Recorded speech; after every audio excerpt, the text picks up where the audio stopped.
एक का चौथा प्रश्न है। लिखा है कि बहुपद x की घात 5 धन 5x धन 3x का वर्ग धन 3x घात 3 धन 3 को 4x धन x का वर्ग धन 2 से भाग देकर भागफल एवं शेषफल ज्ञात कीजिए बोल रहा है। चलिए बहुत ही सरल है, बनाते हैं।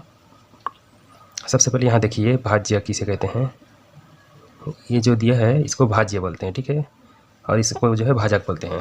तो भाज्य को x के घात के अवरोही क्रम में लिखने पर, ठीक है, भाज्य को x के घात के अवरोही क्रम में लिखने पर ऐसे बोल सकते हैं हम लोग। तो देखिए x के जो घात के अवरोही क्रम मतलब x के घात जैसे पहले 5 रहेगा, उसके बाद x का घात 4, x का घात 3, x का घात 2, इस तरह से लिखते जाना है, ठीक है।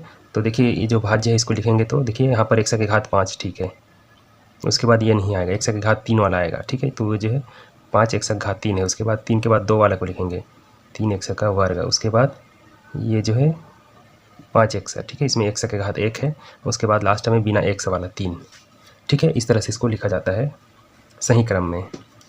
देखिए घटते क्रम में है, अवरोही क्रम मतलब घटते क्रम होता है, x का घात 5, फिर 3, फिर 2, फिर 1 और फिर 0, समझो यहाँ पर x का कुछ भी नहीं है तो 0 है, ठीक है। ये जो है भाज्य हो गया। अब इसी तरह से भाजक को भी लिखेंगे इसी प्रकार। भाजक ये है, ठीक है, इसको भी सही क्रम में लिखेंगे। देखिए यहाँ जो 4x है और यहाँ x का वर्ग है, तो x का वर्ग को पहले, फिर धन 4x, फिर लास्ट में धन 2, ठीक है, ये बन गया दोनों सही क्रम में। अब इसको जो है भाग देकर आसानी से मान ज्ञात कर सकते हैं। सबसे पहले इसको लिखेंगे x का घात 5 धन 5 x का घात 3 धन 3 x का वर्ग, ये फिर ये देखिए 5x और ये 3, ठीक है। उसके बाद इसको ऐसे लाइन खींचा जाता है और फिर हम जो है ये वाले को इधर लिखेंगे भाजक को, x का वर्ग धन 4x धन 2, ठीक है। अब भाग देने के लिए क्या करते हैं, इसका जो पहला अक्षर है उसको देखकर इसको चलना पड़ता है, ठीक है। तो पहला अक्षर देखिए यहाँ x का घात 5 है और यहाँ x के घात 2 है, तो इसको x के घात 5 बनाने, इसके पहले को अंक को, ठीक है। तो x के घात 2 है, इसको x के घात 5 बनाने के लिए क्या करना पड़ेगा, सबसे पहले इसको पूरा लिख लेते हैं, x का घात 2, फिर 4x है, फिर धन 2 है। तो इसको जो है x का घात 5 बनाने के लिए देखिए इसको जो है x के घात 3 से गुना करना पड़ेगा। तो x के घात 3 और x के घात 2 दोनों जो है आपस में जुड़ जाता है।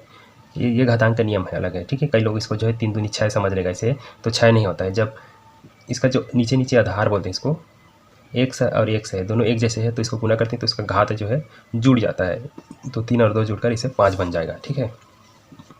तो देखिए x का घात 3 से गुना करेंगे तो इसके जैसे हो जाएगा, देखिए x और x का x लिख दो, 3 और 2 जुड़कर 5 हो जाएगा। फिर x का घात 3 इसके साथ गुना होगा तो 4 को 4 ही रहेगा, x का घात 3 है, यहाँ x का घात 1 है तो x का घात 4 हो जाएगा। फिर x का घात 3 वाला जो 2 से गुना होगा तो 2x का घात 3 ऐसे हो जाएगा, ठीक है। तो किससे गुना कर रहे हैं हम लोग, x का घात 3 से, तो x का घात 3 को यहाँ लिखेंगे और उसके बाद इसको गुना करने पर क्या बना है, ये देखिए ये बना है, तो इसको यहाँ लिखना है x का घात 5 धन 4 x का घात 4 और उसके बाद ये जो है धन 2 x का घात 3 है, ऐसा है, ठीक है। अब चलिए इसको घटा देते हैं। घटाने पर चिन्ह ऋण लिखना पड़ता है, जो धन है उसको माइनस करना पड़ता है, तो ये माइनस ये माइनस ये माइनस। चलिए घटाते हैं। देखिए x का घात 5 x का घात 5 ये तो खत्म, 0 हो गया, समझो, है ना। इसको घटाते बनेगा क्या, नहीं, देखिए इसका घात 3 है, इसका घात 4 है, तो नहीं घटेगा, ये जो है इससे घट जाएगा, ठीक है। ये जो है जस के तस रहेगा, ऋण 4 x का घात 4 ये ऋण हो गया है, ये इसको रहने दें। और देखिए इससे घट जाएगा, जो है 5 x का घात 3 है, ये 3 x का घात 3 है, दोनों का x का घात 1 जैसे है तो एक दूसरे को घटा देगा। तो यहाँ जो है धन 5 में 2 घटाएंगे तो 3 x का घात 3 रहेगा, ठीक है।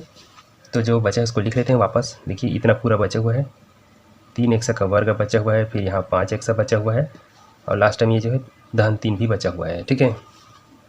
अब ये जो है ये रफ कार्य के लिए था, इसको मिटा देते हैं, इसका कोई काम नहीं है। अब देखिए यहाँ पर पहला अक्षर जो है x का घात 4 है, ठीक है, ये नहीं घट पाया है तो इसी को घटाने के लिए सोचेंगे। तो ये जो है यहाँ x का घात 2 है, यहाँ x का घात 4 है, तो इसको जो है x के घात 2 से इसे गुना करना पड़ेगा, x का घात 2 से, ठीक है। एक बार इसको लिख लेते हैं,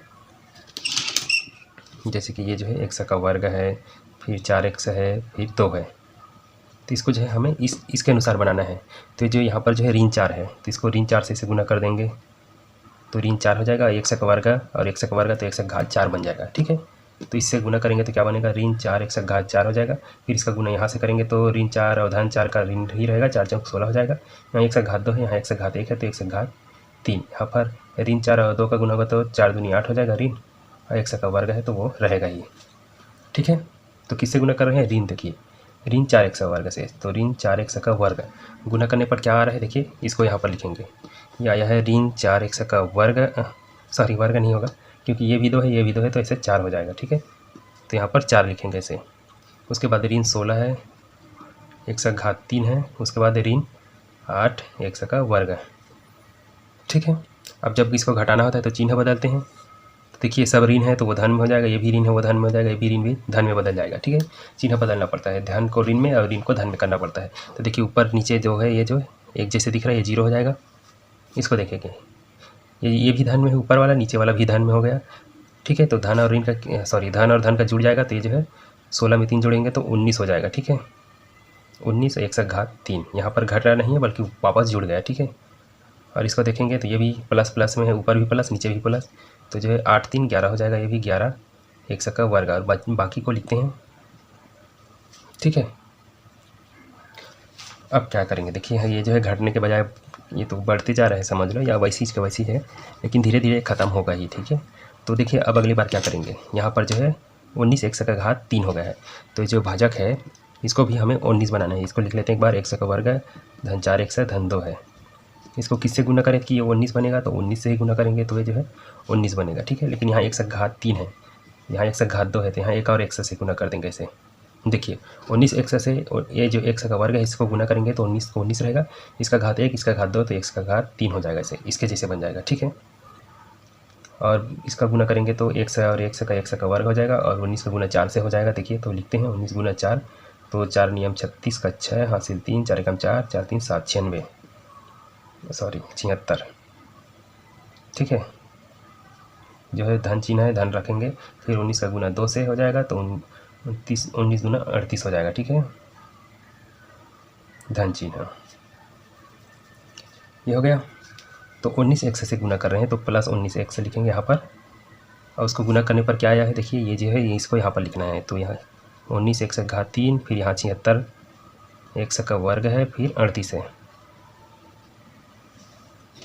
ठीक है, 38 1 होगा। ठीक है, इसका 1 को मैं लिखना भूल गया।